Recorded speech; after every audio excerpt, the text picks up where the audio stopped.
Cette semaine, on va lire la paracha de Vayeshev. Vayeshev, c'est jusqu'à la fin du livre de Bereshit, ça va parler essentiellement des 12 tribus et de l'histoire de Yosef. C'est rempli d'histoire, mais de moralité. Yosef, à ce moment-là, a 17 ans. Il était berger avec ses frères. Mais malheureusement, il y avait une jalousie entre les frères et Yosef Hatzadik. Pourquoi? Regardez. Pourquoi les frères, comme vous le savez très bien, c'était des grands maîtres, c'était des maîtres exceptionnels, des grands sages, c'était les 12 tribus quand même. On ne parle pas de petits enfants, des gens qui font n'importe quoi de leur vie. Donc, comment se fait-il qu'ils se sont opposés à Yosef à tel point qu'ils l'ont même vendu aux Ishmaélim, et les Ishmaélim aux Midianim et en Égypte? Qu'est-ce qui s'est passé dans leur tête? Alors, ça a commencé, si vous voulez, à partir d'une tunique, où Yaakov, le père des 12 tribus, qui était un grand tzaddik, il va commettre une petite erreur, parce que l'erreur, elle est humaine. Et c'est l'erreur que nous ne devons pas essayer de ne pas faire. C'est de faire une différence entre nos enfants. Il a fait une différence en offrant une tunique spéciale à son frère, à son fils Yosef Hatzadik. C'est vrai, c'était un grand tzaddik. C'était le dernier. Mais il ne fallait pas faire ça. Parce que les autres ont compris un message très clair. C'est quoi le message? Abraham Avinu, lui, il a eu 2 enfants.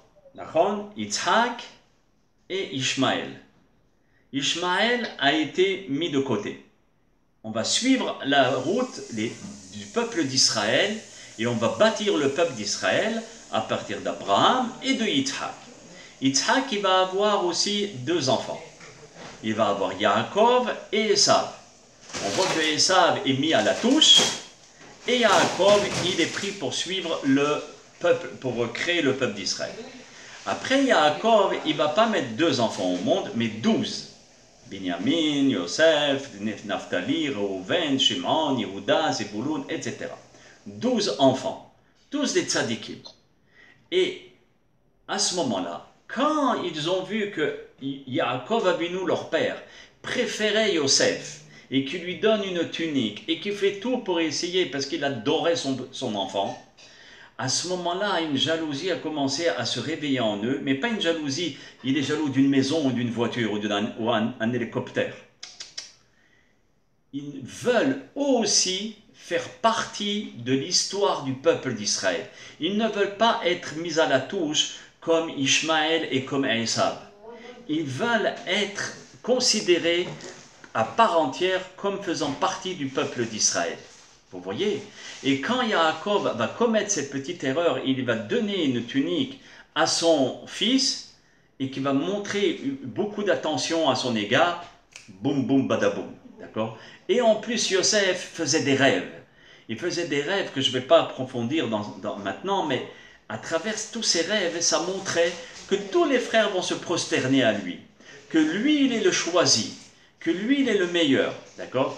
Et donc les enfants de Yosef se sont dit, de Yaakov se sont dit, c'est pas normal.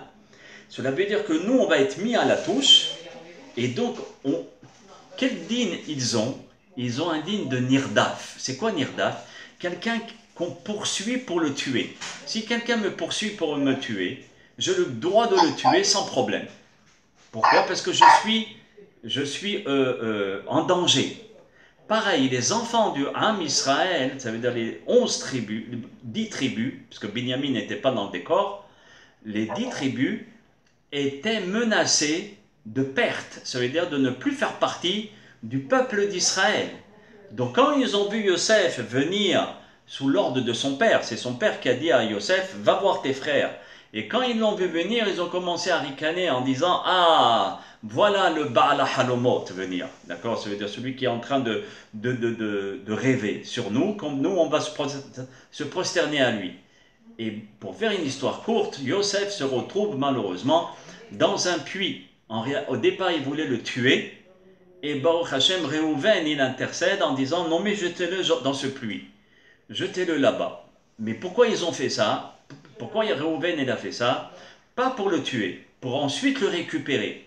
Mais entre-temps, Réhouven est parti, et nos Hachamim nous disent il était en train de faire Teshuvah. Donc il est parti, et chaque jour, à un moment précis, il faisait Teshuvah. Et ce moment-là, il était mal choisi. Parce qu'au moment où il faisait Teshuvah, les autres frères ont pris Yosef, ils l'ont sorti du trou, pas pour le sauver, mais sous l'ordre de Yehuda, ils vont le vendre aux Ishmaélim. D'accord? Et avec cette vente-là, on va payer cher.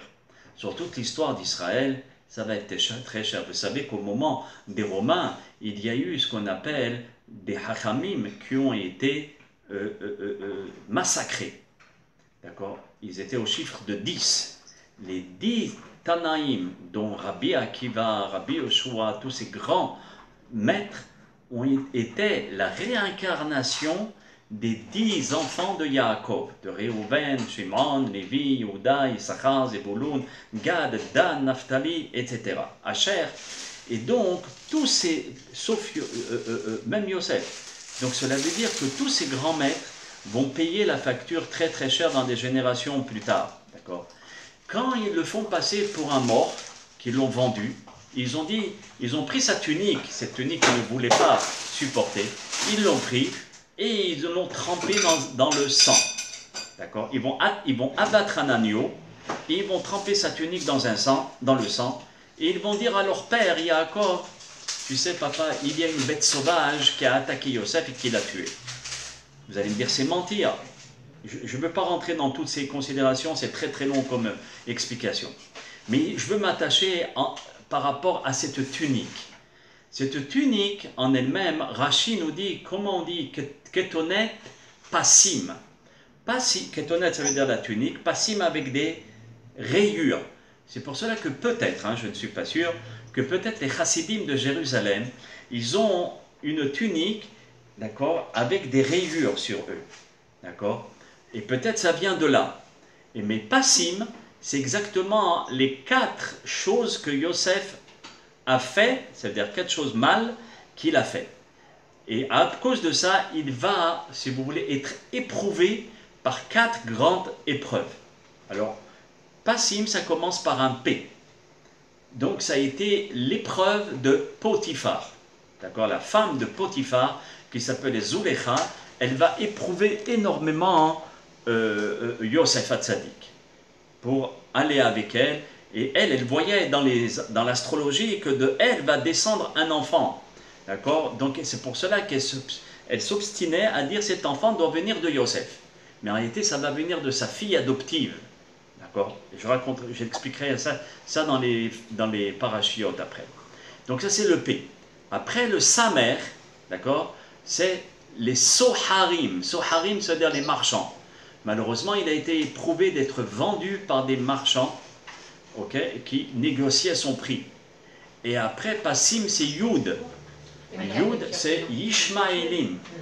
Ishmaélim, c'est eux qui l'ont acheté pour le vendre encore à qui? Aux Midianim. C'est le même de Passim. Donc 4 épreuves dans lesquelles notre Yosef est en train de passer. Et tout ceci par rapport à 4 fautes que Yosef a fait. Dans le Midrash, d'accord, Rashi rapporte le Midrash 39, où il dit que par rapport aux fautes que Yosef a fait, il va payer la facture, ça s'appelle Mida Kenegen Mida. C'est pour ça qu'il faut faire très attention quand on juge quelqu'un, de toujours le juger favorablement. C'est vrai que c'est pas facile, c'est vrai que c'est dur, mais on doit travailler là-dessus. Parce que Yosef, la première faute qu'il a fait, il voyait, d'accord, le mal chez leurs enfants, chez ses frères, et ce mal-là, il le rapportait à son père, d'accord? Et il disait, tu sais papa, mes frères mangent des animaux, d'accord, sans leur faire la shrita. Alors, c'est pour cela que, avant de le vendre, qu'est-ce qu'ils ont fait? Ils ont fait la shrita d'un chevreau, afin de tremper sa tunique à l'intérieur. Mais il a vu de ses yeux qu'ils ont abattu le chevreau en faisant la shrita. Et lui, il avait mal vu, il avait mal considéré ses frères. Donc, devant ses yeux, il voit la vérité. La deuxième faute, c'est qu'ils humiliaient les fils des servantes. Lui, il disait, pourquoi vous humiliez les fils des servantes, qui étaient Zilpa et Bilha? Vous n'avez pas le droit, parce que vous les traitez de serviteurs. Mais en réalité, c'était faux. Comme lui pensait, alors comme il a fait cette fausse accusation, il a été vendu, lui aussi comme serviteur. Vous voyez? Et il est descendu en Égypte. Et après, il soupçonnait certains de ses frères d'actes de débauche. Et donc, c'est là où on va lui envoyer la femme de Potiphar, d'accord, pour lui faire les épreuves de la débauche. Ça veut dire qu'elle voulait aller avec lui. Et lui, il s'est battu pour ne pas faire ça. Ça veut dire que, c'est sûr que Yosef, c'était un tzaddik, il avait la prophétie, il avait... Mais même si on est grand, on a cette épreuve de mal juger les autres. C'était un tzaddik, attention, on ne peut pas juger nos avot, c'est-à-dire nos pères, comme notre niveau à nous. Okay? C'était des grands. Mais par rapport à la petite faute qu'ils vont faire, c'est gigantesque par rapport à leur niveau. D'accord? Et en réalité, les frères de Yosef n'étaient pas du tout coupables d'aucune transgression. Mais Yosef avait mal interprété, ou bien il avait mal vu. Alors, Akadosh Baruch Hu, par rapport à son faux jugement, il va lui donner, la punition, en quelque sorte, pour racheter sa faute. Et lorsqu'on voit ceci, c'est pour cela qu'il faut faire très attention lorsque on va voir quelqu'un agir d'une certaine manière. Il ne faudra pas, il faut essayer de tout faire de ne pas le juger d'une manière négative. Et c'est ça qu'on peut, si vous voulez, tirer comme conclusion de notre paracha. Parce que la paracha, elle dit, juge favorablement, si tu dois juger. Et si tu ne sais pas juger favorablement, alors ne juge pas. Vous voyez? Alors il y en a qui va te dire, je ne juge pas, je constate. C'est jouer sur les mots. Vous voyez? D'accord? Et la Torah, elle dit là-bas, la Gemara Shabbat, à la page 22, elle dit qu'ils ont jeté Yosef dans un bord, dans un puits.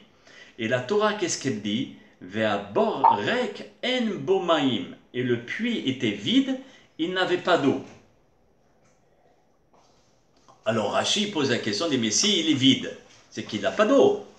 Alors il dit non, il était vide d'eau, mais il y avait des serpents et des écrevisses et des crabes à l'intérieur, et qui pouvaient tuer Yosef. Mais grâce à la tzidkout, à la pureté de Yosef, il n'a pas été attaqué. Ensuite, la Gemara, on dit, mais comment la Gemara a su qu'il y avait des serpents dans ce puits?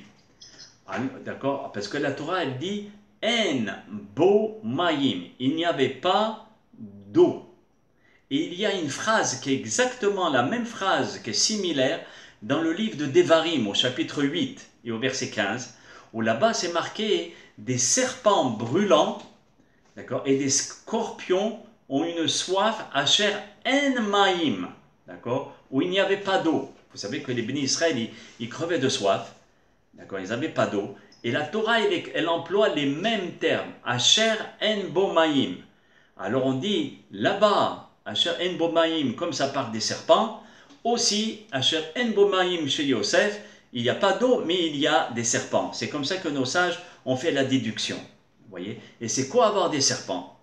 C'est le contraire de l'eau. L'eau, représente la Torah. D'accord?